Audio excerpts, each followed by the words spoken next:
ഇപ്പൊ നമ്മൾ ഇന്ന് നോക്കാൻ പോണത് കേരള PSC മുമ്പ് റെഫ്രിജറേഷൻ മെക്കാനിക് ഹെൽത്ത് സർവീസിലേക്ക് നടത്തിയ 66/2016 ക്വസ്റ്റ്യൻ പേപ്പറാണ്.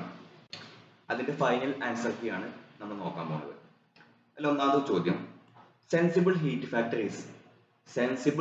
ഫാക്ടർ എന്ന് പറയുന്നത് sensible heat by latent heat ആണോ അതോ sensible heat by total heat ആണോ?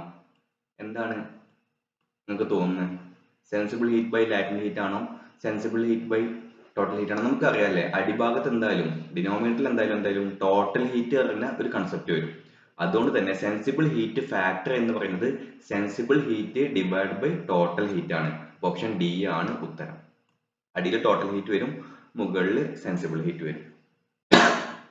രണ്ടാമത്തെ ചോദ്യം, amount of heat required to raise the temperature of 1 pound of water through 1 degree Celsius. ഇവിടെ ചോദിക്കുന്നത് എമൗണ്ട് ഓഫ് ഹീറ്റ് റിക്വയർഡ് എന്നാ, എത്രത്തോളം ഹീറ്റ് വേണം to raise the temperature of 1 pound of water through 1 degree Celsius.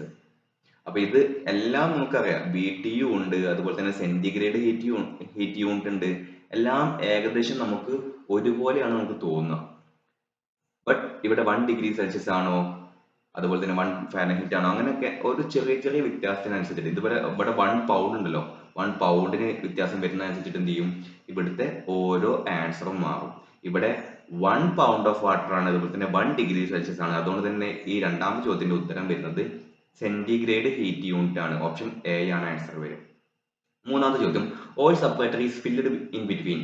നമ്മുടെ AC വെക്കുന്ന oil separator അല്ലെ, കംപ്രസറിൽ ഉണ്ടാവുന്ന ഓയിലിനെ separate ചെയ്യാൻ വെക്കുന്ന ഓയിൽ സെപ്പറേറ്റർ എന്ന് പറയുന്ന ഡിവൈസ് എവിടെയാണ് ഇൻസ്റ്റാൾ ചെയ്യുക? കണ്ടൻസറിന്റെ ഇവാപറേറ്ററിന്റെ ഇടയിലാണോ, കംപ്രസറിന്റെ കണ്ടൻസറിന്റെ ഇടയിലാണോ, സക്ഷൻ ലൈനിലാണോ, റിസീവർ ഔട്ട്ലെറ്റിലാണോ? എവിടെയാണ് ഓയിൽ സെപ്പറേറ്റർ ഇൻസ്റ്റാൾ ചെയ്യുക? നമുക്കറിയാം, കംപ്രസറിലാണ് ഓയിൽ ഈ റെഫ്രിജറന്റുമായിട്ട് ഇടപഴകുക. അതുകൊണ്ട് തന്നെ കംപ്രസറിന്റെ ഔട്ട്ലെറ്റിൽ, അതായത് കംപ്രസറിന്റെയും കണ്ടൻസറിന്റെയും ഇടയിലാണ് നമ്മുടെ ഓയിൽ സെപ്പറേറ്റർ വെക്കുക. മനസ്സിലായെന്ന് വിചാരിക്കുന്നു. നാലാമത്തെ ചോദ്യം, HFC refrigerant should not vent in to atmosphere because. Direct ആയിട്ട് നമ്മൾ ഒരിക്കലും HFC റെഫ്രിജറന്റ് അന്തരീക്ഷത്തിലേക്ക് തുറന്നു വിടാൻ പാടില്ല. എന്തുകൊണ്ടാണ്? Option A, it is flammable. Atmosphere ടെമ്പറേച്ചറിലേക്ക് എത്തുമ്പോഴേക്കും അത് കത്തിപ്പിടിക്കുന്നതാണ് ഓപ്ഷൻ എ പറയുന്നത്. Option B, it has high global warming potential.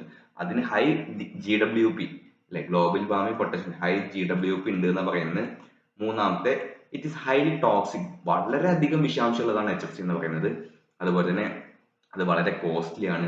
അതുകൊണ്ട് ഡയറക്റ്റ് ആയിട്ട് അറ്റ്മോസ്ഫിയർക്ക് വിടരുത് എന്ന് പറയുന്നത്. അപ്പൊ HFC എന്തുകൊണ്ട് ഡയറക്റ്റ് ആയിട്ട് അറ്റ്മോസ്ഫിയറിലേക്ക് വെന്റ് ചെയ്ത് കളയരുത് എന്ന് ചോദിച്ചു കഴിഞ്ഞാൽ അതിന്റെ ആൻസർ എന്ന് പറഞ്ഞു കഴിഞ്ഞാൽ അതിന് നല്ലോണം GWP value, highly global warming potential ഉണ്ട്.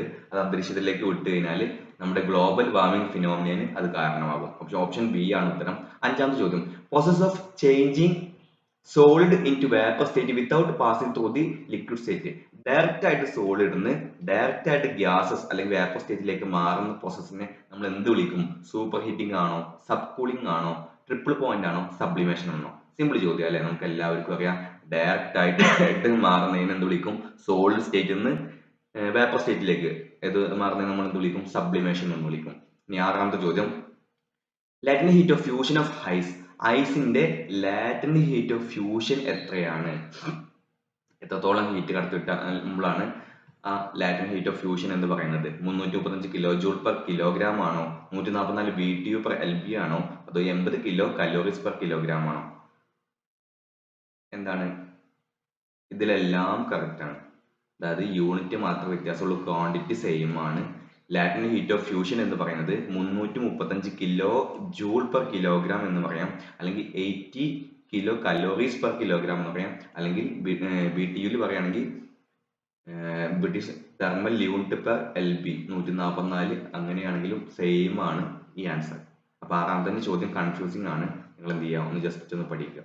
വളരെ ഇമ്പോർട്ടന്റ് ആയിട്ട് പഠിക്കുക. Latent heat of fusion of ice ഒന്ന് പഠിക്കുക കേട്ടോ. 335 kJ per kilogram ഉണ്ട്, 80 kcal per kilogram ഉണ്ട്, 144 BTU per LBS ഉണ്ട്. ഏഴാമത്തെ ചോദ്യം, sling psychrometer is used to measure. നമ്മൾ എന്തിനാണ് സ്ലിംഗ് സൈക്കോമീറ്റർ ഉപയോഗിക്കുന്നതെന്ന് ചോദിക്കുന്നത്.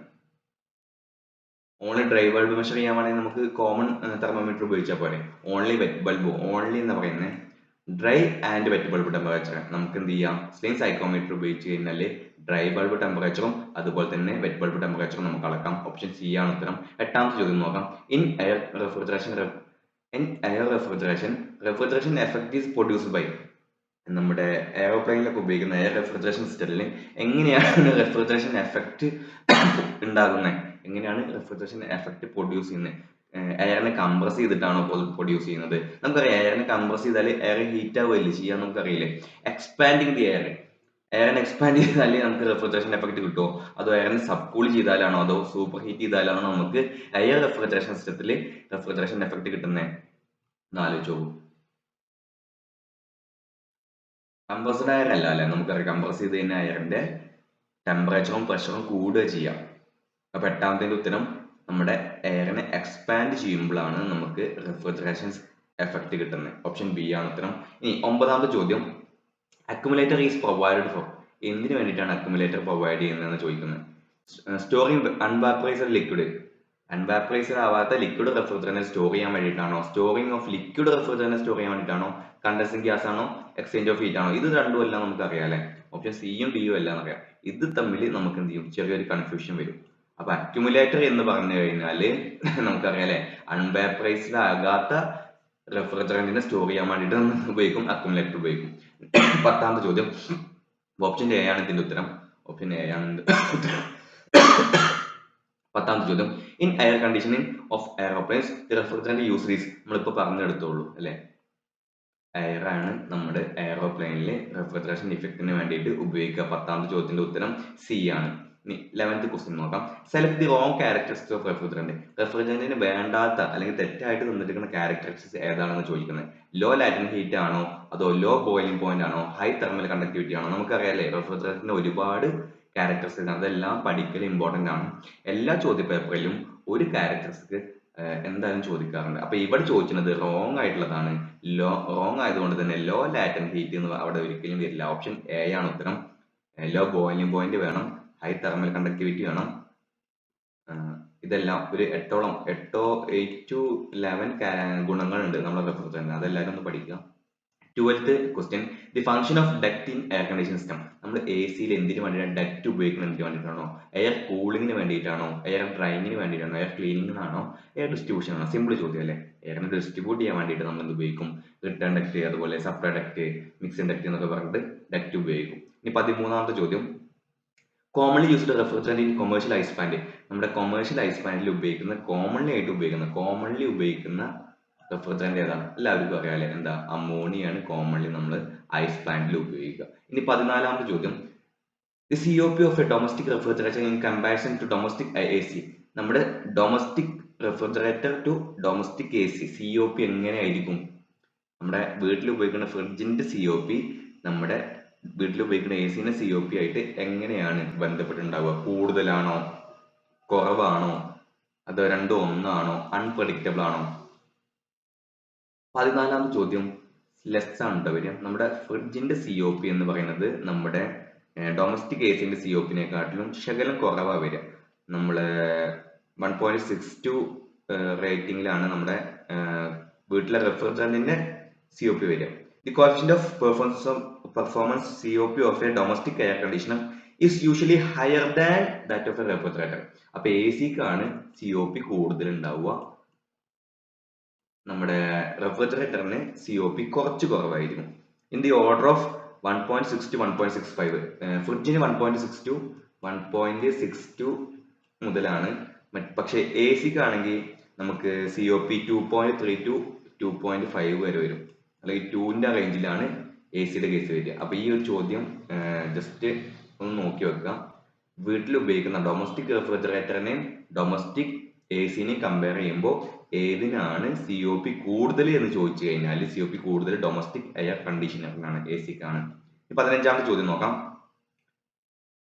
എയർ വാഷർ കാൻ വർക്കാസ്, നമ്മൾ ഉപയോഗിക്കുന്ന എയർ വാഷർ ഹ്യൂമിഡിഫയർ ആയിട്ട് വർക്ക് ചെയ്യാൻ പറ്റുമോ, ഫിൽട്ടർ ആയിട്ട് വർക്ക് ചെയ്യാൻ പറ്റുമോ, ഡീഹ്യൂമിഡിഫയർ ആയിട്ട്, അതോ എല്ലാം കൂടി? ഈ എല്ലാ ഉപയോഗങ്ങളും എയർ വാഷറിനെ കൊണ്ട് നടക്കുമോ? എന്താണ് ആലോചിച്ച് നോക്കൂ. എയർ വാഷർ എന്ന് പറഞ്ഞാൽ എന്താ? സിമ്പിൾ അല്ലേ. ഹ്യൂമിഡിഫൈ വേണമെങ്കിൽ നമുക്ക് ചെയ്യാം, ഡീഹ്യൂമിഡിഫിക്കേഷൻ നമുക്ക് വേണമെങ്കിൽ ചെയ്യാം. പിന്നെന്ത്? എയറിനെ ഫിൽട്ടർ ചെയ്തിട്ട് എയർ വാഷറിൽ എല്ലാ വർക്കിങ്ങും നടക്കും. അപ്പോൾ ഓപ്ഷൻ ഡി ആണ് 15ാമത്തെ ചോദ്യത്തിന്റെ ഉത്തരം. ഈ പറയുന്ന എല്ലാ പ്രോസസ്സും നമുക്ക് എയർ വാഷറിൽ ചെയ്യാൻ കഴിയും. 16ാമത്തെ ചോദ്യം, the brine is always used as A secondary refrigerant. എവിടെയാണ് ബ്രൈന് സെക്കൻഡറി റെഫ്രിജറന്റ് ആയിട്ട് ഉപയോഗിക്കുക? നമ്മൾ പറഞ്ഞാലേ ഐസ് പ്ലാന്റിൽ നമുക്ക് എന്ത് ചെയ്യാം, സെക്കൻഡറി റെഫ്രിജറന്റ് ആയിട്ട് ബ്രൈനിനെ ഉപയോഗിക്കാം. ഇനി 17ാമത്തെ ചോദ്യം, in winter A C the process used is. Window air കണ്ടീഷനിൽ നമ്മൾ ഹീറ്റിംഗ് ആണോ, കൂളിംഗ് ആണോ, ഡീഹ്യൂമിഡിഫിക്കേഷൻ ആണോ, ഹ്യൂമിഡിഫിക്കേഷൻ ആണോ, ഹീറ്റിംഗ് വിത്ത് ഹ്യൂമിഡിഫിക്കേഷൻ ആണോ, കൂളിംഗ് വിത്ത് ഡീഹ്യൂമിഡിഫിക്കേഷൻ ആണോ? നമ്മൾ ബേസിക് ആയിട്ട് പഠിച്ചു വരുന്ന അല്ലേ, വിന്റർ എ സിയിൽ നമ്മൾ ഹീറ്റിംഗ് വിത്ത് ഹ്യൂമിഡിഫിക്കേഷൻ അല്ലെങ്കിൽ ഹീറ്റിംഗ് ആൻഡ് ഹ്യൂമിഡിഫിക്കേഷൻ എന്നുള്ള പ്രോസസ് ആണ് നമ്മൾ ചെയ്യുക. അതാണ് നമുക്ക് കംഫർട്ട് തരിക വിന്ററിൽ കേട്ടോ. സമ്മറിലാണെങ്കിൽ എന്ത് വരും, കൂളിംഗ് ആൻഡ് ഡീഹ്യൂമിഡിഫിക്കേഷൻ വരും. ഇനി 18ാമത്തെ ചോദ്യം, at which point 0 degree Celsius sorry 0 അല്ല കേട്ടോ, at which point degree Celsius scale and degree Fahrenheit scale will be same. നമുക്കറിയാം അല്ലെ, ഡിഗ്രി സെൽഷ്യസിനെയും ഡിഗ്രി ഫാരൻഹീറ്റിനെയും കമ്പയർ ചെയ്യുന്ന ഒരു ഫോർമുല ഉണ്ടല്ലോ, എന്താ, degree Celsius into 9/5 common bracket ഇടുക പ്ലസ് 32 ഈക്വൽ ടു എന്താ വരിക, നമുക്ക് ഡിഗ്രി ഫാരൻഹീറ്റിലുള്ള സ്കെയിൽ കിട്ടൂലേ. നിങ്ങൾക്ക് ഈ ഫോർമുല അറിയെങ്കിൽ ഇതിലിട്ട് സബ്മിറ്റ് ചെയ്യാം. ആദ്യം തന്നെ ഫസ്റ്റ് ഓപ്ഷൻ തന്നെ -14 അല്ലേ, -14 അല്ലേ, -14 ആവുമ്പോൾ -14 ഇൻറ്റു 9/5 ഏകദേശം 1.8 വരും. നമുക്ക് എല്ലാവർക്കും അറിയുന്നതാണ്. 1.8 കോമൺ ബ്രാക്കറ്റ് ഇടുക, ഇനി പ്ലസ് 32 അപ്പോൾ -40 ഇൻറ്റു 1.8 ഒന്ന് ചെയ്ത് നോക്കാം.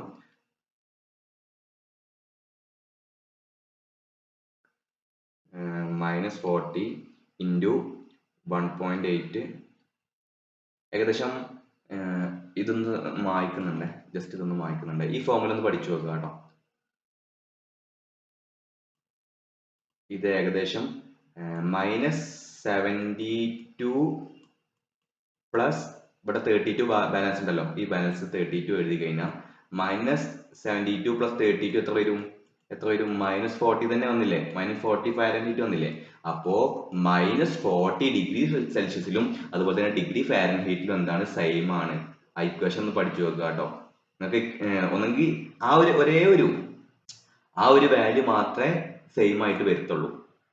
ഈ -40 എന്ന് പറയുന്ന ഈ ഒരു വാല്യൂ മാത്രമേ ഡിഗ്രി സെൽഷ്യസിലും ഡിഗ്രി ഫാരൻഹീറ്റ് സ്കെയിലും സെയിം ആയിട്ട് വരത്തുള്ളൂ. ഇതേ ഒരു വാല്യൂ വരത്തുള്ളൂ. ഒന്നെങ്കിൽ നിങ്ങൾ എന്ത് ചെയ്യാം, ബൈ ഹാർട്ട് പഠിച്ചു വെക്കുക, അല്ലെങ്കിൽ നമുക്ക് ആ ഫോർമുലയിൽ നമുക്ക് സബ്മിറ്റ് ചെയ്യാം. -40യും +40 ഒക്കെ നമുക്ക് എന്ത് ചെയ്യാം, സംശയം തോന്നുകയാണെങ്കിൽ ജസ്റ്റ് ആ ഫോർമുലയിൽ ഒന്ന് സബ്മിറ്റ് ചെയ്യാം. അപ്പൊ 18ാമത്തെ ഉത്തരം എ ആണ്. 19ാമത്തെ ചോദ്യം, sub cooling is A process of cooling the refrigerant in vapour compression refrigerant system before.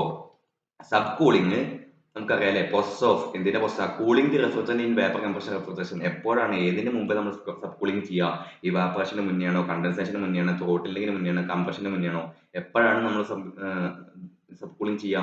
നമുക്ക് ആ ഗ്രാഫ് ഒക്കെ അറിയാം അല്ലെ, അതിന്റെ ആവശ്യമൊന്നുമില്ല. 19ാമത്തെ എന്താ ഉത്തരം, എന്താ, ത്രോട്ടിലിംഗിന് മുമ്പ് നമ്മൾ എന്ത് ചെയ്യും, സബ് കൂളിംഗ് എന്നുള്ള പ്രോസസ് ചെയ്യും. 19 ബി ആണ് ആൻസർ. ഇനി 20ാമത്തെ ചോദ്യം, the milk is stored at A temperature of. നമുക്കറിയാം പാസ്ചറൈസേഷൻ എന്നുള്ള പ്രോസസ് ഒക്കെ നമുക്കറിയാം അല്ലെ. അതിൽ ഏകദേശം നമ്മൾ പഠിക്കുന്ന ടെമ്പറേച്ചർ എത്ര, 4 ഡിഗ്രി സെൽഷ്യസ് ആണ്. 20ാമത്തെ ചോദ്യം ഉത്തരം 4 ഡിഗ്രി സെൽഷ്യസ് ആട്ടോ. സെൽഷ്യസ് ഉണ്ട്, ഡിഗ്രി സെൽഷ്യസ് ഉണ്ട്. 21ാമത്തെ ചോദ്യം, absolute zero temperature is taken as. Absolute zero, ഇത് രണ്ടും നമുക്ക് കൺഫ്യൂഷൻ വരുള്ളൂ അല്ലെ. സോറി, ഇതും വരുള്ളൂ. 273 ആണോ, -273 ആണോ, അത് 0 ഡിഗ്രി സെൽഷ്യസ് ആണോ, നമുക്കൊരു കൺഫ്യൂഷൻ വരും. അപ്പൊ അബ്സല്യൂട്ട് സീറോ ടെമ്പറേച്ചർ എന്ന് പറഞ്ഞാൽ എന്താ ഉത്തരം, എന്താ, -273 ഡിഗ്രി സെൽഷ്യസ് ആണ്. ഓപ്ഷൻ എ ആണ് ഉത്തരം. ഓക്കെ ആണ്. 22, തെർമോസ്റ്റാറ്റിക് എക്സ്പാൻഷൻ വാൽവ് ഫംഗ്ഷൻ വിത്ത്. തെർമോസ്റ്റാറ്റിക് എക്സ്പാൻഷൻ വാൽവ് ഏതിന്റെ കൂടെയാണ് ഫംഗ്ഷൻ ചെയ്യാം, സക്ഷൻ ഏതിനനുസരിച്ചിട്ടാണ്, അങ്ങനെ ചോദിക്കാണോ. സക്ഷൻ പ്രഷറിനെ അനുസരിച്ചിട്ടാണ് വർക്ക് ചെയ്യുക, ഡിസ്ചാർജ് പ്രഷർ തന്നെയാണോ, അതോ സക്ഷൻ ടെമ്പറേച്ചർ ആണോ, ഡിസ്ചാർജ് ടെമ്പറേച്ചർ ആണോ? നമുക്കറിയാം തെർമോസ്റ്റാറ്റിക് എക്സ്പാൻഷൻ വാൽവ് അല്ലെ, അപ്പൊ ഒരു ടെമ്പറേച്ചറിന് അനുസരിച്ചിട്ടായിരിക്കും മിക്കവാറും അത് വർക്ക് ചെയ്യുക. അതുകൊണ്ട് തന്നെ സക്ഷൻ ടെമ്പറേച്ചറിനനുസരിച്ചിട്ടാണ് തെർമോസ്റ്റാറ്റിക് എക്സ്പാൻഷൻ വാൽവ് വർക്ക് ചെയ്യുക. സക്ഷൻ ടെമ്പറേച്ചറിനനുസരിച്ചിട്ടാണ് തെർമോസ്റ്റാറ്റിക് എക്സ്പാൻഷൻ വാൽവ് വർക്ക് ചെയ്യുക. 23ാമത്തെ ചോദ്യം, For ammonia refrigerant, the system the tubes of shell and tube condensers are made of. അമോണിയയിൽ നമ്മൾ എന്ത് ഉപയോഗിക്കത്തില്ല, കോപ്പർ ഉപയോഗിക്കത്തില്ല, നമ്മൾ സ്റ്റീലാണ് ഉപയോഗിക്കുക. ഇപ്പൊ 23ാമത്തെ ചോദ്യത്തിന്റെ ഉത്തരം എന്താ? ഓപ്ഷൻ സി, സ്റ്റീലാണ് ഉത്തരം. ഇനി 24, convert from CFC12 to HFC 134A. നമ്മൾ CFC അല്ലെങ്കിൽ R12 നിന്ന് R134Aയിലേക്ക് നമ്മുടെ സിസ്റ്റം കൺവേർട്ട് ചെയ്യുമ്പോൾ ആ കംപ്രസർ കപ്പാസിറ്റി അല്ലെങ്കിൽ കംപ്രസർ ഡിസ്പ്ലേസ്മെന്റ് കൂടുകയാണോ ചെയ്യുക, കുറയുകയാണോ ചെയ്യുക, അതോ രണ്ടിരട്ടിയാവോ, എന്താണെന്ന് ചോദിക്കുന്നത്. ആദ്യം ഉണ്ടായിരുന്നത് CFC12 R12 ആയിരുന്നു. പിന്നെ നമ്മൾ പുതിയതായിട്ട് കൊണ്ടുവന്ന വാഹനങ്ങളിലൊക്കെ ഉപയോഗിക്കുന്ന HFC 134A ചാർജ് ചെയ്യുമ്പോൾ കംപ്രസർ ഡിസ്പ്ലേസ്മെന്റ് എന്താണ് ഉണ്ടാവുക? കുറച്ച് കൂടും. അതായത് സ്ലൈറ്റ്ലി ലാർജർ ആണ് ഇതിന്റെ ഉത്തരം കേട്ടോ. അതുകൊണ്ട് തന്നെ നമ്മൾ ചില സിസ്റ്റങ്ങളിലൊക്കെ നമ്മൾ ഈ പഴയ എല്ലാ എലമെന്റും പഴയ എക്സ്പാൻഷൻ വാല്യൂ എല്ലാം നമ്മൾ എന്ത് ചെയ്യും, ചേഞ്ച് ചെയ്യും ചിലതിൽ ഇട്ടാം. 25ാമത്തെ ചോദ്യം, the type of condenser used in water cooler. Water കൂളറിൽ ഉപയോഗിക്കുന്ന കണ്ടൻസർ ഏത് ടൈപ്പ് ആണെന്ന് നമുക്കറിയാം. ഫോഴ്സ്ഡ് ഡ്രാഫ്റ്റ് ഉപയോഗിച്ചിട്ടാണ് നമ്മൾ എന്ത് ചെയ്യുന്നത്, വാട്ടർ കൂളറിലെ കണ്ടൻസർ വർക്ക് ചെയ്യുന്നത്. 25ാമത്തെ ചോദ്യത്തിന്റെ ഉത്തരം ഓപ്ഷൻ ബി ആണ്. 26ാമത്തെ, pump down the system for. Pump down എന്ന് പറയുന്ന ആ പ്രോസസ് നമ്മൾ എപ്പോഴാണ് ചെയ്യുക, അല്ലെങ്കിൽ സിസ്റ്റത്തിന് എന്ത് സംഭവിക്കുമ്പോഴാണ് നമ്മൾ പമ്പ് ഡൗൺ എന്നുള്ള ഓപ്പറേഷൻ ചെയ്യേണ്ടത്? മോർ കൂളിംഗ് ഇഫക്റ്റിന് വേണ്ടിയിട്ട് നമ്മൾ പമ്പ് ഡൗൺ ചെയ്യണോ, അതോ ഗ്യാസ് ചാർജിന് വേണ്ടിയിട്ടാണ് പമ്പ് ഡൗൺ ചെയ്യേണ്ടത്, അതോ കംപ്രസറിന്റെ എഫിഷ്യൻസി ചെക്ക് ചെയ്യാൻ വേണ്ടിയിട്ടാണ് പമ്പ് ഡൗൺ ചെയ്യുക, അതോ മെയിൻ്റെനൻസ് ഇൻ ലോ സൈഡിൽ മെയിൻ്റെനൻസ് നടക്കുമ്പോൾ? നമുക്കറിയാലേ പമ്പ് ഡൗൺ എന്ന് പറഞ്ഞു കഴിഞ്ഞാൽ ആ ഉള്ളിൽ എക്സിസ്റ്റിംഗ് ആയിട്ടുള്ള റെഫ്രിജറന്റ് നമ്മൾ എന്ത് ചെയ്യും, സ്റ്റോർ ചെയ്ത് വേറെ കുറച്ച് മാറ്റി വെക്കുന്ന ആ പ്രോസസ്സിനെ വിളിക്കുകയാണ് പമ്പ് ഡൗൺ എന്ന്. അത് എപ്പോഴാണ് ചെയ്യുക? നമ്മൾ ലോ സൈഡിൽ വല്ല മെയിൻ്റെനൻസ് ഉണ്ടാകുമ്പോൾ നമ്മൾ എന്ത് ചെയ്യണം, ആ സിസ്റ്റത്തിലെ റെഫ്രിജറന്റ് കംപ്ലീറ്റ് മാറ്റണം. Pump down operation to attend the maintenance in low side. ഇനി പേർജിങ് ഇതേപോലെ സെയിം ചോദ്യമാണ്. എന്തിനാണ് വേണ്ടിയിട്ടാണ് പെർജിങ് ചെയ്യുന്നത്? ആഫ്റ്റർ ഗ്യാസ് ചാർജിങ്ങിന് വേണ്ടിയിട്ടാണോ, ബിഫോർ വാക്യൂമൈസിംഗ് ആണോ, ബിഫോർ ഗ്യാസ് ചാർജിങ് ആണോ, ബിഫോർ പ്രഷറൈസിംഗ് ആണോ? പർജിങ് എന്തിനു വേണ്ടിയിട്ട് ചെയ്യുന്നത്? നമുക്കറിയാലേ, ഗ്യാസ് ചാർജ് ചെയ്യുന്നതിന് മുമ്പ് അതിന്റെ ഉള്ളിലുള്ള complete vacuum air, complete water vapour air എല്ലാം നമ്മൾ ഒഴിവാക്കണം. അതിനുവേണ്ടി പർജിങ് ചെയ്യണം. ഇനി 28ാമത്തെ ചോദ്യം, the refrigerant enters in the cylinder by the refrigerant enters the condenser ആട്ടോ. കണ്ടൻസർക്ക് റെഫ്രിജറന്റ് എങ്ങനെ? ടോപ്പ് ഭാഗം വഴിയല്ലേ അല്ലെ? ടോപ്പ് സൈഡ് വഴിയാണ്. ഓപ്ഷൻസ് എ ആണ് ഉത്തരം. 22ാമത്തെ ഓപ്ഷൻ ടോപ്പ് സൈഡ് വഴിയാണ് കണ്ടൻസറിലേക്ക് നമ്മുടെ റെഫ്രിജറന്റ് വരിക. 29ാമത്തെ ചോദ്യം, 1 ടൺ ഓഫ് റെഫ്രിജറന്റ്. ഒരു ഇതും റിപ്പീറ്റ് ആയിട്ട് ചോദിക്കുന്ന ചോദ്യം കേട്ടോ. 1 ടൺ ഓഫ് റെഫ്രിജറേഷൻ എന്ന് പറയുന്നത് 210 കിലോ ജൂൾ പെർ മിനിറ്റ് ആണോ, 12,600 കിലോ ജൂൾ പെർ ഹവർ ആണോ, 3.5 കിലോ ജൂൾ പെർ സെക്കൻഡ് ആണോ, അതോ ഇതെല്ലാം ആണോ? എന്തായിരിക്കും ചോദ്യം? ഉത്തരം നമുക്കറിയാലേ, ഇത് തന്നെയാണ് ഇത്, അത് തന്നെയാണ് ഇത് അല്ലേ? അപ്പോ option D, all of the above ആണ് ആൻസർ. 1 ടൺ ഓഫ് റെഫ്രിജറേഷൻ എന്ന് പറഞ്ഞു കഴിഞ്ഞാൽ 210 കിലോ ജൂൾ പെർ മിനിറ്റ് എന്ന് വിളിക്കാം. അല്ലെങ്കിൽ നമുക്കതിനെ ഹവറിലേക്ക് മാറ്റുമ്പോൾ ഒരു 60 കൊണ്ട് മൾട്ടിപ്ലൈ ചെയ്യുമ്പോൾ, ഇതിനൊരു 60 കൊണ്ട് മൾട്ടിപ്ലൈ ചെയ്യുമ്പോൾ നമ്മൾ എന്ത് വരും? 12,600 കിലോ ജൂൾ പെർ ഹവർ എന്ന് വരും. ഇനി ഇതിനെ ഒരു 60 കൊണ്ട് ഡിവൈഡ് ചെയ്യുമ്പോൾ നമ്മൾ എന്ത് കിട്ടും? 3.5 കിലോ ജൂൾ പെർ സെക്കൻഡ് എന്ന് കിട്ടും. ഇനി 30ാമത്തെ ചോദ്യം, liquid charged in thermostatic expansion valve sensing bulb is. ഏത് ലിക്വിഡ് ആണ് നമ്മൾ തെർമോസ്റ്റാറ്റിക് എക്സ്പാൻഷൻ വാൽവിന്റെ സെൻസിങ് ബൾബിന് അല്ലെങ്കിൽ തെർമൽ ബൾബിൽ നമ്മൾ ചാർജ് ചെയ്യുക? ആൽക്കഹോൾ വെച്ചിട്ടാണോ, മെർക്കുറി വെച്ചിട്ടാണോ, നൈട്രജൻ ആണോ, അതോ സിസ്റ്റത്തിൽ ഉപയോഗിക്കുന്ന സെയിം റെഫ്രിജറന്റ് തന്നെയാണോ നമ്മൾ ഉപയോഗിക്കുക? നമുക്കറിയാലേ, സെയിം റെഫ്രിജറന്റിനെ നമ്മൾ ഉപയോഗിക്കാൻ പാടുള്ളൂ. 31ാമത്തെ ചോദ്യം, solenoid valve is operated by. Solenoid valve എങ്ങനെയാണ് ഓപ്പറേറ്റ് ചെയ്യുക? സിമ്പിൾ ചോദ്യം അല്ലേ? 31ാമത്തെ ചോദ്യം സിമ്പിൾ അല്ലേ? എങ്ങനെയാ? ഇലക്ട്രിക്കലി ആണ് നമ്മൾ ആക്ടിവേറ്റ് ചെയ്യുക. ഇനി 32ാമത്തെ ചോദ്യം, the colour of the flame of halide torch in case of leakage of freon refrigerant will change to. നമ്മളെ ലീക്ക് ഡിറ്റക്ഷൻ ചെയ്യാൻ വേണ്ടിയിട്ട് ഉപയോഗിക്കുന്ന ഹാലൈഡ് ടോർച്ച് നമ്മുടെ ഫിറോൺ റെഫ്രിജറന്റിൽ ലീക്ക് ഉണ്ടെങ്കിൽ അതിന്റെ കളർ എന്തായിട്ട് മാറും? അല്ലെ? ബ്രൈറ്റ് ഗ്രീൻ ആയിട്ട് മാറും. ആർക്കും സംശയം വരാൻ ചാൻസ് ഇല്ല. 33ാമത്തെ ചോദ്യം, which type of valve used in reciprocating refrigeration compressor. നമ്മുടെ റെഫ്രിജറേറ്ററിൽ ഉപയോഗിക്കുന്ന റെസിപ്രോക്കേറ്റിംഗ് കംപ്രസറിൽ ഉപയോഗിക്കുന്ന വാൽവ് ഏതാ? റെയിൻഫ്ലൈറ്റ് വാൽവ് ആട്ടോ. റെയിൻഫ്ലൈറ്റ് വാൽവ് ആണ്. ഇവിടെ നമുക്ക് പൊപ്പറ്റ് വാൽവ് സംശയം തോന്നും. പൊപ്പറ്റ് വാൽവ് നമ്മൾ ഉപയോഗിക്കാറുണ്ട്. അതുപോലെ തന്നെ റോട്ടറി വാൽവ് നമ്മൾ ഉപയോഗിക്കാറുണ്ട്. പക്ഷെ നമ്മുടെ റെഫ്രിജറേഷൻ കംപ്രസറിന് വേണ്ടിയിട്ട് അത്ര ചെറിയ കപ്പാസിറ്റി മതി. അതുകൊണ്ട് തന്നെ ആ ടൈപ്പ് കംപ്രസറിൽ നമ്മൾ ഉപയോഗിക്കുക റെയിൻ പ്ലേറ്റ് വാൽവാണ് ഉപയോഗിക്കുക. പപ്പറ്റ് വാൽവ് നമ്മൾ ചില ഉപയോഗിക്കുകയാണ്. എഞ്ചിനിലൊക്കെ പപ്പറ്റ് വാൽവ് ഉപയോഗിക്കും. അതുപോലെ തന്നെ റീഡ് പ്ലേറ്റ് വാൽവ് ഉപയോഗിക്കും.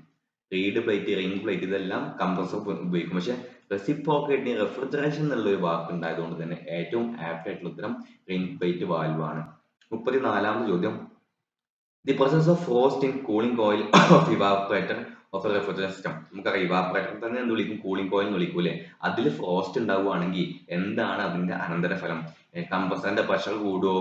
അതെ, ഈ frost act as an insulation ആണ്, decreases the heat transfer rate. നമുക്കറിയാലേ ഫ്രോസ്റ്റ് ഉണ്ടായി കഴിഞ്ഞാൽ എന്ത് ചെയ്യും, ഒരു ഇൻസുലേറ്ററിനെ പോലെ ഫ്രോസ്റ്റ് ആക്ട് ചെയ്യും. അതുപോലെ തന്നെ അന്തരീക്ഷത്തിലേക്കുള്ള അല്ലെങ്കിൽ ഏത് റെഫ്രിജറേഷൻ സ്പേസ് ആണോ അതിലേക്കുള്ള ഹീറ്റ് ട്രാൻസ്ഫർ എന്ത് ചെയ്യും, തടസ്സപ്പെടും അല്ലെങ്കിൽ കുറയും. 34ാമത്തെ ആൻസർ ബി ആണ് ആൻസർ. 35 dry ice. നമ്മൾ ഇതിൽ തന്നെ ഒരു ക്വസ്റ്റ്യൻ കണ്ടൂല്ലേ, ഡ്രൈ ഐസ് എന്താ സബ്ലിമേഷൻ എന്നൊക്കെ ചോദിച്ചില്ലേ. 35ാമത്തെ ചോദ്യത്തിന്റെ ഉത്തരം എന്താ, സോൾഡിഫൈഡ് കാർബൺ ഡൈ ഓക്സൈഡ്. അത് ഡ്രൈ ഐസ് പറഞ്ഞു കഴിഞ്ഞാൽ CO2 കട്ടാക്കിയതാണ്, തണുപ്പിച്ച് കട്ടാക്കിയതാണ്. 36ാമത്തെ ചോദ്യം, which of the following machines can be used to obtain refrigeration at a place where there is no electric power? Electric power ഇല്ലാത്തടത്ത് നമ്മൾ എങ്ങനെയാണ് റെഫ്രിജറേഷൻ ഇഫക്റ്റ് ചെയ്യുക? അത് ഏത് മെഷീൻ ഉപയോഗിച്ചിട്ടാണ്? എയർ റെഫ്രിജറേഷൻ ആണോ, വേപ്പർ കംപ്രഷൻ? വേപ്പർ കംപ്രഷൻ അല്ല, നമുക്ക് എന്താ അവിടെ കംപ്രസർ വേണമല്ലേ. സ്റ്റീം ജെറ്റ് ആണോ, വേപ്പർ അബ്സോർപ്ഷൻ ആണോ? നമുക്കറിയാം VARS, vapour absorption refrigeration system ഉപയോഗിച്ചിട്ട് എന്ത് ചെയ്യും, ഇലക്ട്രിസിറ്റി വേണ്ട. അതിന് റെഫ്രിജറേഷൻ ഇഫക്റ്റ് പ്രൊഡ്യൂസ് ചെയ്യാൻ വേണ്ടിയിട്ട് VARS സിസ്റ്റത്തിന് ഇതിന് കറണ്ടിന്റെ ആവശ്യമില്ല. 36ാം ചോദ്യം, റെക്ടിഫയർ. റെക്ടിഫയർ എന്താണ് കൺവേർട്ട് ചെയ്യുക? നമുക്കറിയാലോ, AC നെ DC ആക്കിയിട്ട്. DC ടു AC അല്ല കേട്ടോ, AC നെ DC ആക്കാൻ വേണ്ടിയിട്ട് നമ്മൾ ഉപയോഗിക്കുന്നതാണ് ഏത്, റെക്ടിഫയേഴ്സ്. 36ാമത്തെ സിമ്പിൾ ചോദ്യമാണ്. 38 the operation theatre in hospital to be air conditioned suggest the percentage outside air being circulated in theatre. നമ്മൾ ഓപ്പറേഷൻ തിയേറ്ററിൽ പുറത്തുനിന്ന് എത്രത്തോളം ശതമാനം എയർ നമ്മൾ സർക്കുലേറ്റ് ചെയ്യണം? 38ാമത്തെ ചോദ്യം നമ്മൾ പഠിച്ചിട്ടുണ്ട്. 100% പുറത്തുനിന്നുള്ള എയർ ആണ് നമ്മൾ തിയേറ്റർ എയർ കണ്ടീഷനിൽ നമ്മൾ ഉപയോഗിക്കുക. ഇനി 39ാമത്തെ ചോദ്യം, the difference between dry bulb temperature and wet bulb temperature എന്താ? നമുക്കറിയാലേ, വെറ്റ് ബൾബ് ഡിപ്രഷൻ ആണ്, ഒരിക്കലും ഡ്രൈ ബൾബ് ഡിപ്രഷൻ അല്ല. അങ്ങനത്തെ ഒരു ഓപ്ഷൻ തന്നിക്കുകയാണെങ്കിൽ ഒരുപാട് പേര് അത് കറുപ്പിക്കാറുണ്ട്. അപ്പോൾ ഓപ്ഷൻ എ ആണ് ഉത്തരം, വെറ്റ് ബൾബ് ഡിപ്രഷൻ ആണ്. DBT മൈനസ് WBT എന്താ, വെറ്റ് ബൾബ് ഡിപ്രഷൻ ആണ്. ഇനി 40ാമത്തെ ചോദ്യം, the absolute zero temperature correspond to the condition when. ഈ ചോദ്യത്തില് മിസ്റ്റേക്ക് ഉണ്ട്. All substance exist only as solid, volume of a gas reduces to zero, kinetic energy of ഈ point ഒക്കെ നമുക്ക് എന്ത് ചെയ്യാം, ഏകദേശം ഒരുപാട് കാര്യങ്ങൾ പറയുന്നുണ്ട്. അതുകൊണ്ട് തന്നെ PSC ക്വസ്റ്റ്യൻ ക്യാൻസൽ ചെയ്തിട്ടാണ്. അബ്സല്യൂട്ട് സീറോ ടെമ്പറേച്ചർ എന്ന് പറഞ്ഞു കഴിഞ്ഞാല്, absolute zero is the lowest temperature possible and occurs at 0 Kelvin, 0 degree Celsius, sorry 0 degree Kelvin അല്ലെങ്കിൽ നമുക്കറിയാം -273 ഡിഗ്രി സെൽഷ്യസ്. മാറിപ്പോകരുത് കേട്ടോ, നമ്മൾ ഇതേ ഒരു ക്വസ്റ്റ്യന് മുമ്പ് കണ്ടതാണ്. അല്ലെങ്കിൽ 459.67 ഫാരൻഹീറ്റ്, 459 ഫാരൻഹീറ്റ് മൈനസ് ഉണ്ട് ഡിഗ്രി ഫാരൻഹീറ്റ്. ഈ അറ്റൻഡ് ചെയ്യുന്ന താപനില എന്ത് വിളിക്കും, അബ്സല്യൂട്ട് സീറോ ടെമ്പറേച്ചർ. ഈ ടെമ്പറേച്ചറിൽ there is no motion and no heat എന്നാണ്. There is no motion and no heat എന്ന ഓപ്ഷൻ സി ഒക്കെ ശരിയാണ്. പക്ഷെ വേറെ ചില ഓപ്ഷൻസ് ശരിയാണ്. അതുകൊണ്ടാണ് ഇവര് ക്വസ്റ്റ്യൻ ക്യാൻസൽ ചെയ്തിരുന്നത്. Absolute zero is the lowest limit of the thermodynamic temperature scale and it is determined by extrapolating the ideal gas law. Ideal gas ലോനൊക്കെ തകടം പറഞ്ഞിട്ടാണ് നമ്മൾ ഈ ഒരു ഇഫക്റ്റ് ഉണ്ടാക്കിയിട്ടുണ്ട്. അപ്പൊ ഈ ക്വസ്റ്റ്യൻ 40ാമത്തെ ചോദ്യം PSC ക്യാൻസൽ ചെയ്താണ്. നിങ്ങൾ എന്ത് ചെയ്യുക, ഈ ടെമ്പറേച്ചർ മിനിമം പഠിച്ചു വെക്കുക. 41ാമത്തെ ചോദ്യം, the oil used with R134 refrigerant. നമുക്കറിയാം വാഹനങ്ങളിലൊക്കെ ഉപയോഗിക്കുന്ന R134 റെഫ്രിജറന്റിന്റെ കൂടെ ഉപയോഗിക്കുന്ന ലൂബ്രിക്കേറ്റിംഗ് ഓയിൽ ഏതാ, പോളിയോൾ എസ്റ്റർ ഓയിൽ ആണ്, മിനറൽ ഓയിൽ അല്ല.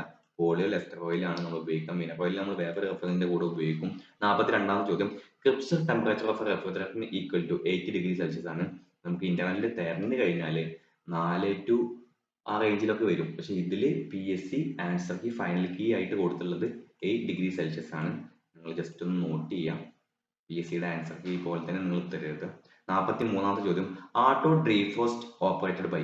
നമ്മുടെ ഫ്രോസ്റ്റിനെ ഒഴിവാക്കുന്ന ആട്ടോ ഡീഫ്രോസ്റ്റ് എങ്ങനെയാണ് വർക്ക് ചെയ്യാന്ന് ചോദിച്ചിരുന്നത്. നമുക്കറിയാലോ, ടൈമർ സ്വിച്ച് ഉപയോഗിച്ചിട്ട് എന്ത് ചെയ്യും, ഓട്ടോ ഡീഫ്രോസ്റ്റ് വർക്ക് ചെയ്യും. ഓപ്ഷൻ സി ആണ് ഉത്തരം. 44 ഡീഹൈഡ്രേറ്റ് ഇൻസ്റ്റാൾഡ് ഇൻ ദി. നമ്മൾ ഡീഹൈഡ്രേറ്റർ ഇൻസ്റ്റാൾ ചെയ്യുക. ലിക്വിഡ് ലൈനിലാണോ, സക്ഷൻ ലൈനിലാണോ, ഡിസ്ചാർജ് ലൈനിലാണോ, ചാർജ് ലൈനിലാണോ? 44ാമത്തെ ഉത്തരം എന്താ? ലിക്വിഡ് ലൈനിലാണ് നമ്മൾ ഡീഹൈഡ്രേറ്റർ ഇൻസ്റ്റാൾ ചെയ്യുക. 45ാമത്തെ ചോദ്യം, the device which used to find the relative humidity. Relative humidity കാണാൻ വേണ്ടിയുള്ള ഉപകരണം ഏതാ? ഹൈഡ്രോമീറ്റർ ഉണ്ട്, ഹൈഗ്രോമീറ്റർ ഉണ്ട്. ഇവ തമ്മിൽ നമുക്ക് എന്ത് ചെയ്യും? കൺഫ്യൂഷൻ ആവും അല്ലെ? ഹൈഗ്രോമീറ്റർ ആണ് നമ്മൾ റിലേറ്റീവ് ഹ്യൂമിഡിറ്റി കാണാൻ വേണ്ടിയിട്ട് ഉപയോഗിക്കുക. ഹൈഗ്രോമീറ്റർ ആണ്, മാറിപ്പോകരുത്. ഹൈഗ്രോമീറ്റർ റിലേറ്റീവ് ഹ്യൂമിഡിറ്റി കാണാൻ വേണ്ടി ഉപയോഗിക്കും. ഇനി 46ാം ചോദ്യം, കെമിക്കൽ നെയിം ഓഫ് ഫിറോൺ 12 R22ന്റെ കെമിക്കൽ നെയിം എന്താണെന്ന് ചോദിക്കുന്നത്. കെമിക്കൽ നെയിം ഡൈക്ലോറോ ഡൈഫ്ലോറോമീഥൈൻ ആണ്. മോണോക്ലോറോ ഡൈഫ്ലോറോമീഥൈൻ നമുക്കറിയാം, ബി ആണ് ഉത്തരം. മോണോക്ലോറോ ഡൈഫ്ലൂറോ മീഥൈൻ അല്ലേ? ഒരു കാർബണും അതിന് ചുറ്റും 4 ഹൈഡ്രജനും ഉണ്ടാവും. Monochloro difluoro methane. അപ്പോൾ ഒരു ഹൈഡ്രജൻ കൂടി വരും. ഓക്കെ ആണോ? CHCF2 മോണോക്ലോറോ, ഒരു ക്ലോറിൻ ആട്ടോ, ഇത് ക്ലോറിൻ ആണ്. Monochloro difluoro methane. ഒരു ഭാഗത്ത് ക്ലോറിൻ ഉണ്ടാവും, 2 ഭാഗത്ത് ഫ്ലൂറിൻ ഉണ്ടാവും, ഒരു ഭാഗത്ത് ഹൈഡ്രജൻ ഉണ്ടാവും. ഇതാണ് R22 എന്ന് പറയുന്നത്. ഓപ്ഷൻ ബി ആണ് ആൻസർ. 47ാം ചോദ്യം, the capacity of visible cooler expressed in. നമ്മുടെ ഫ്രിഡ്ജിന്റെയും വിസിബിൾ കൂളറിന്റെ ഒക്കെ നമ്മൾ ലിറ്ററിലാണ് എക്സ്പ്രസ് ചെയ്യുക. ഇനി 48ാം ചോദ്യം, which of the following refrigerant has the lowest boiling point. തന്നിരിക്കുന്നതിൽ ലോവസ്റ്റ് ബോയിലിംഗ് പോയിന്റ് ഉള്ള റെഫ്രിജറന്റ് ഏതാണെന്ന് ചോദിക്കുന്നത്. CO2 ഉണ്ട്, അമോണിയ ഉണ്ട്, സൾഫർ ഡയോക്സൈഡ് ഉണ്ട്, ഫിറോൺ 12 ഉണ്ട്. നമുക്ക് ഈ ഫിറോൺ 12 ഒക്കെ സംശയം തോന്നുമെങ്കിലും നമുക്ക് ലോവസ്റ്റ് ബോയിലിംഗ് പോയിന്റ് നമ്മളെ കാർബൺ ഡയോക്സൈഡ് തന്നെയാണ്. അപ്പൊ ആ ബോയിലിംഗ് പോയിന്റ് ഒന്ന് പഠിക്കുക. 49ാം ചോദ്യം, HFC 134A appliances has capillary length when compared to CFC unit. നമ്മളെ കാപ്പില്ലറി ലെങ്ത് HFC 134A-യുടെയും അതുപോലെ CFC യൂണിറ്റിന്റെയും കമ്പയർ ചെയ്യുമ്പോൾ, അതിന്റെ ലെങ്ത് കമ്പയർ ചെയ്യുമ്പോൾ എന്താണ് നമുക്ക് കാണാൻ പറ്റുക? ഒരു 10 മുതൽ 20% വരെ ലെങ്ത് കൂടുതലായിരിക്കും കേട്ടോ. HFC 134 appliances has capillary length when compared to CFC unit ആണ്. അങ്ങനെയാണെങ്കിൽ 10 മുതൽ 20% വരെ ആ ലെങ്ത് കാപ്പില്ലറി യൂണിറ്റിന്റെ ലെങ്ത് കൂടുതലായിരിക്കും. 50ാമത്തെ ചോദ്യം, the effectiveness of the cooling tower is dependent. Cooling ടവറിന്റെ ഇഫക്റ്റീവ്നെസ് ഡിപ്പെൻഡ് ചെയ്യുന്നത് wet bulb temperature of the air ആണ്. WBT ഓഫ് എയറിനെയാണ് ഡിപ്പെൻഡ് ചെയ്യാം. 51ാമത്തെ ചോദ്യം, മിൽക്കി വൈറ്റ് ഐസ് ഒബ്റ്റെയിൻ ചെയ്യണത്. ഇഫ് മിൽക്കി വൈറ്റ് നമ്മുടെ ഐസിന്റെ ഉള്ളിൽ ഒരു പത പോലെയൊക്കെ കാണുകയാണെങ്കിൽ, ഒരു മിൽക്കി വൈറ്റ് പോലെയുള്ള ഐസ് ആണെന്നുണ്ടെങ്കിൽ അതിന്റെ ആൻസർ എന്താ? അതിന്റെ ഉള്ളിൽ എയർ പ്രസന്റ് ആയതുകൊണ്ടാണ് അങ്ങനെ കാണുന്നത്. ഇമ്പ്യൂരിറ്റീസ് അല്ല, ഡ്യൂട്ടി പ്രസൻസ് ഓഫ് CO2 അല്ല. ഇനി 52ാമത്തെ ചോദ്യം, പിന്നെ ഷെൽ ആൻഡ് കോയിൽ കണ്ടൻസർ ഏതിന്റെ ഉള്ളിലൂടെ ഏത് ഒഴുകുന്നു? വാട്ടർ ഏതിലൂടെ ഒഴുകുന്നു? റെഫ്രിജറന്റ് ഏതിലൂടെ ഒഴുകുന്നു എന്നാണ്. അത് നമുക്ക് എല്ലാവർക്കും അറിയാം അല്ലേ? Water flows in the coil and refrigerant in the shell. Shell and coil water കോയിലൂടെയും റെഫ്രിജറന്റ് ഷെല്ലിലൂടെയും ഒഴുകും. ഇനി 53ാമത്തെ ചോദ്യം, ഇനി thermal electric expansion valve which sense the suction temperature. Thermal electric expansion valve ആയതുകൊണ്ട് തന്നെ ട്രാൻസ്ഫോമർ അല്ല. ഈ തെർമോസ്റ്റാറ്റും തെർമിസ്റ്ററും നമുക്ക് എന്ത് ചെയ്യും? പെട്ടെന്ന് ചിലപ്പോൾ ഡൗട്ട് തോന്നും, പക്ഷെ ഉത്തരം എന്താ? തെർമിസ്റ്റർ ആണ് ആൻസർ. തെർമോസ്റ്റാറ്റിന്റെ ഉള്ളിൽ ഒരു ബെല്ലോ ഒക്കെ ഉണ്ടാവുക. ബെല്ലോ എന്ത് ചെയ്യും? ഹീറ്റ് കിട്ടുമ്പോൾ മറ്റേ അത് എക്സ്പാൻഡ് ചെയ്യുക, പക്ഷെ അത് സെൻസ് ചെയ്യത്തില്ല. ഓക്കെ ആണോ? അപ്പൊ 53ാമത്തെ ഉത്തരം തെർമിസ്റ്റർ ആണ്. 54ാമത്തെ ഉത്തരം, ഇനി flooded evaporator which of the following type of expansion device. അപ്പൊ ഫ്ലഡഡ് ഇവാപറേറ്റർ നമുക്കറിയാം, ഫ്ലോട്ട് വാൽവ് ആണ് നമ്മൾ ഉപയോഗിക്കാം. ഇനി 55, in an ice plant the function of brine agitators. Brine agitator ആട്ടോ ചോദിച്ചിട്ടുണ്ട്, ബ്രെയിനിന്റെ അല്ല. ബ്രെയിൻ അജിറ്റേറ്റർ എന്തിനു വേണ്ടിയിട്ടാ? To obtain the uniform cooling temperature. എന്ത് ചെയ്യും? നമ്മൾ ഇങ്ങനെ ഇളക്കിക്കൊണ്ടിരിക്കൂലേ, ആ ഇളക്കുന്നതിനെ വിളിക്കുന്നതാണ് ബ്രെയിൻ അജിറ്റേറ്റർ എന്ന് വിളിക്കുന്നത്. ബ്രെയിനെ ഇളക്കിക്കൊണ്ടിരിക്കുന്ന ആ സിസ്റ്റത്തിനെ ബ്രെയിൻ അജിറ്റേറ്റർ എന്ന് വിളിക്കും. അത് ഇതിനു വേണ്ടിയിട്ട് to obtain the uniform temperature ആണ്. ഇനി 56ാമത്തെ ചോദ്യം, in an air conditioning system the comfort conditions are defined by. നമുക്കറിയാം 40 മുതൽ 60 ഡിഗ്രി സെൽഷ്യസ് 40 മുതൽ 60% റിലേറ്റീവ് ഹ്യൂമിഡിറ്റി ആണ് മനുഷ്യന്മാർക്ക് എന്ത് ചെയ്യുന്നത്? കംഫർട്ട് കണ്ടീഷൻ ഉണ്ടാക്കുന്നത്. അതുപോലെ തന്നെ 22 ഡിഗ്രി സെൽഷ്യസ് DBT ആണ്, ഡ്രൈ ബൾബ് ടെമ്പറേച്ചർ ആണ് നമ്മുടെ കംഫർട്ട് കണ്ടീഷന്. ഓക്കെ ആണെന്ന് വിചാരിക്കുന്നു. അപ്പൊ ഇനി 57ാമത്തെ ചോദ്യം. The electrical component of automobile air conditioner AC allows to engage and disengage the compressor from the thermostat. നമ്മളെ ഓട്ടോമൊബൈൽ ACയിലെ കംപ്രസറിനെ എൻഗേജ് ചെയ്യാനും ഡിസെൻഗേജ് ചെയ്യാനും സഹായിക്കുന്ന ഒരു ഇലക്ട്രിക്കൽ കമ്പോണന്റ് ആണ് ക്ലച്ച്. ആ ക്ലച്ച് മാഗ്നറ്റിക് ക്ലച്ച് എന്ന് നമ്മൾ എന്ത് ചെയ്യും അതിനറിയപ്പെടും, കാരണം അതൊരു ഇലക്ട്രിക്കലായിട്ട് ഓപ്പറേറ്റ് ചെയ്യുന്നതുകൊണ്ടാണ്. 58ാമത്തെ ചോദ്യം. Sum of atmospheric pressure and gauge pressure നമ്മൾ പഠിച്ചിട്ടില്ലേ, PATM plus P gauge equal to P absolute എന്ന്. അതായത് അബ്സല്യൂട്ട് പ്രഷർ എന്ന് പറഞ്ഞു കഴിഞ്ഞാൽ അറ്റ്മോസ്ഫിയർ പ്രഷറിന്റെയും ഗേജ് പ്രഷറിന്റെയും സമ്മാണ്. 58ാമത്തെ ആൻസർ ബി ആ വരിക. 59. The diode used for voltage regulation. എന്താണ്? സെന്നർ ഡയോഡാണ് നമ്മൾ വോൾട്ടേജ് റെഗുലേഷന് വേണ്ടി ഉപയോഗിക്കുന്നത്. 59 സി ആണ് ആൻസർ വരിക. 60ാമത്തെ ചോദ്യം. The specific humidity is the mass of water vapour present in. Specific humidity എന്ന് പറയുന്നത് മാസ് ഓഫ് വാട്ടർ വേപ്പർ. ഇവിടെ തന്നെ ഹിന്റ് അവർ തന്നിട്ടുണ്ട്, mass of water vapour present in. അതുകൊണ്ട് തന്നെ മാസ് ആയതുകൊണ്ട് തന്നെ 1 കിലോഗ്രാം ഓഫ് ഡ്രൈ എയർ ആണ്. 1 കിലോഗ്രാം ഓഫ് ഡ്രൈ എയർ ആണ്. 61ാമത്തെ ചോദ്യം. Which one of the following oxy fuel gas flames has the highest flame temperature?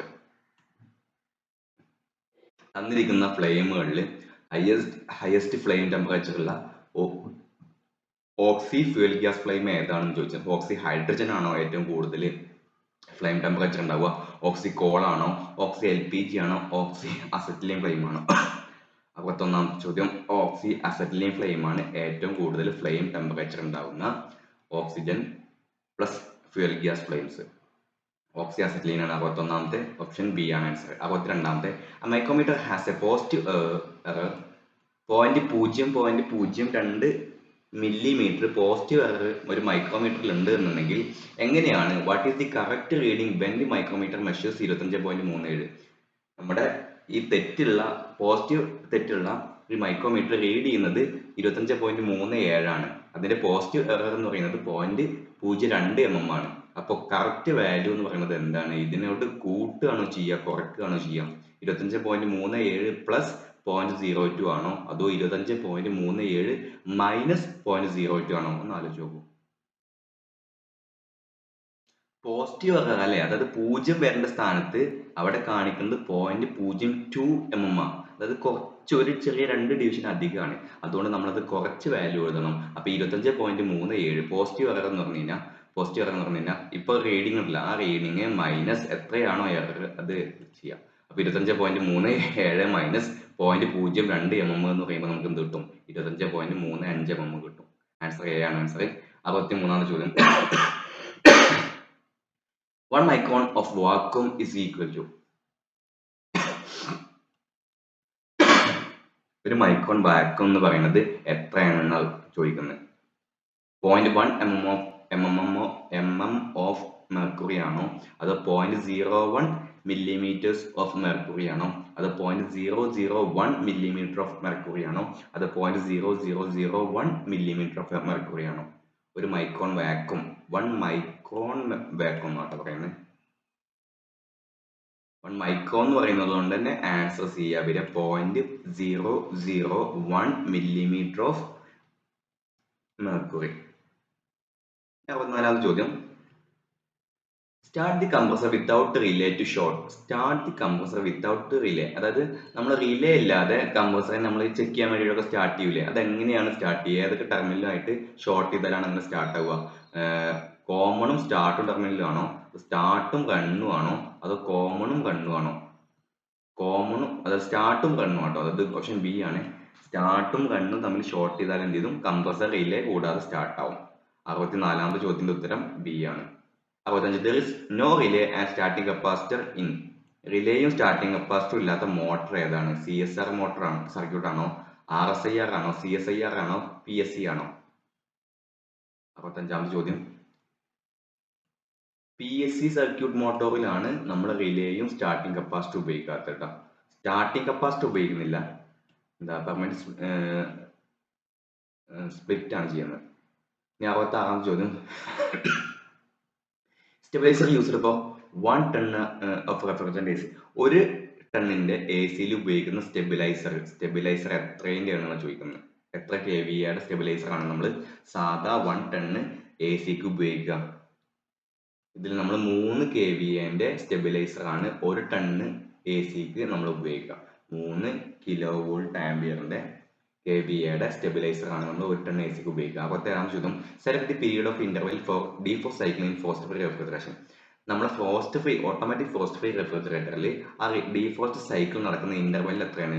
12 മണിക്കൂറിലാണോ, 24 മണിക്കൂറിലാണോ, 36 മണിക്കൂറിലാണോ, 48 മണിക്കൂറിൽ ഒരു തവണയാണോ ഡീഫ്രോസ്റ്റ് നടക്കുക? അപ്പോൾ തേറാമത്തെ ചോദ്യത്തിന്റെ ആൻസർ എത്രയാണ്? വൺസ് ഇൻ 12 hours ആട്ടോ. ചില റെഫ്രിജറേറ്ററിൽ വൺസ് ഇൻ 8 hours കണ്ടിട്ടുണ്ട്. ഇവിടെ PSCയുടെ ഫൈനൽ ആൻസർ ഈ പ്രകാരം കാണുന്നത് വൺസ് ഇൻ 12 hours ആണ്. ബാക്കി ഓപ്ഷൻസ് ഒക്കെ നമുക്ക് എന്ത് ചെയ്യാം, ക്യാൻസൽ ചെയ്യാം. കാരണം എന്താ നമുക്ക് അറിയാലേ, 1 in 12 hours എന്ത് ചെയ്യും, ഡീഫ്രോസ്റ്റ് സൈക്കിൾ ഓട്ടോമാറ്റിക്കായി സ്റ്റാർട്ട് ചെയ്യും. 68ാമത്തെ ചോദ്യം, select the boiling point of refrigerant ആണ് 134A in at 1 atmosphere. 1 atmosphere refrigerant R134A boiling point ചോദിച്ചിട്ടുണ്ട്. ബോയിലിംഗ് പോയിന്റ് എത്രയാണ്? -31°C ആണോ, -26 ആണോ, -29.8 ആണോ, -11.8 ആണോ? R134A റെഫ്രിജറന്റിന്റെ -26.1°C ആണ് അതിന്റെ ബോയിലിംഗ് പോയിന്റ് 1 atm വരിക കേട്ടോ. -26.1 ആണ് വരിക. 69, most important property of insulating material. Insulating മെറ്റീരിയലിന്റെ മോസ്റ്റ് ഇമ്പോർട്ടന്റ് ആയിട്ട് വേണ്ട ഗുണം ഏതാണ്, പ്രോപ്പർട്ടി എന്താണെന്ന് ചോദിക്കുന്നത്. ഓദർലെസ് ആണോ, ലൈറ്റ് ആൻഡ് വെയിറ്റ് ആണോ, ഈസി ആണോ, ലോ കണ്ടക്ടിവിറ്റി ആണ്? ഇവിടെ തന്നെ പറഞ്ഞിട്ടില്ല. മോസ്റ്റ് ഇമ്പോർട്ടന്റ് എന്താണ്? ലൈറ്റ് ആൻഡ് വെയിറ്റ് ഒക്കെ നമുക്ക് വേണം, പക്ഷെ മോസ്റ്റ് ഇമ്പോർട്ടന്റ് ആയിട്ട് ഏതാ വരിക? ഒബ്വിയസ്ലി അല്ലെങ്കിൽ ലോ കണ്ടക്ടിവിറ്റി ആണ് എന്തായാലും വരിക അല്ലെ. 70ാമത്തെ ചോദ്യം, the compound which control the bimetal thermostat. Bimetal തെർമോസ്റ്റാറ്റിനെ കൺട്രോൾ ചെയ്യുന്ന ആൾ ആരാണെന്ന് ചോദിക്കുന്നത്. നമുക്കറിയാലോ, ഡീഫ്രോസ്റ്റ് ഹീറ്റർ ആണ് അല്ലെ, ഡീഫ്രോസ്റ്റ് ഹീറ്റർ ആണ്. ഇനി 71ാമത്തെ ചോദ്യം, hydro carbon refrigerant using systems should be vacuumised up to. എത്രത്തോളം HC റെഫ്രിജറന്റ് ആയിട്ട് ഉപയോഗിക്കുന്ന സിസ്റ്റങ്ങളിൽ എത്രത്തോളം വാക്വമൈസ് ചെയ്യണം? അപ് ടു 100 മൈക്രോൺ ആണോ, അപ് ടു 500 ആണോ, അപ് ടു 1000 ആണോ, up to 2000 microns of mercury ആണോ നമ്മൾ വാക്വം ചെയ്യേണ്ടത്? 100 മൈക്രോൺ പെർ മെർക്കുറി ആട്ടോ. അതിൽ ഹൈഡ്രോ കാർബൺ ഉപയോഗിക്കുന്ന സിസ്റ്റത്തിൽ 100 മൈക്രോൺ വാക്വം നമ്മൾ ചെയ്യേണ്ടതുണ്ട്. 72ാമത്തെ ചോദ്യം,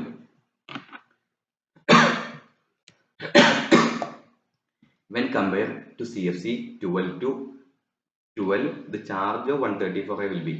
അതായത് CFC 12 134 കമ്പയർ ചെയ്യുമ്പോൾ അതിന്റെ ചാർജ് എത്രയാണെന്ന് ചോദിക്കുന്നത്. എത്രത്തോളം അളവിൽ ചാർജ് എന്നാണ് ചോദിക്കുന്നത്. 72ാമത്തെ ചോദ്യമാണ്. അത് 90-95% ആട്ടോ. 73ാമത്തെ ചോദ്യം, the swash plate compressor in most frequently used. നമുക്കറിയാലേ, വാഹനങ്ങളിലൊക്കെ ഉപയോഗിക്കുന്നതാണ് സ്വാഷ് പ്ലേറ്റ് കംപ്രസർ എന്ന് അറിയാലേ. 73ാമത്തെ എന്താണ്? കാർ AC-യിലാണ്.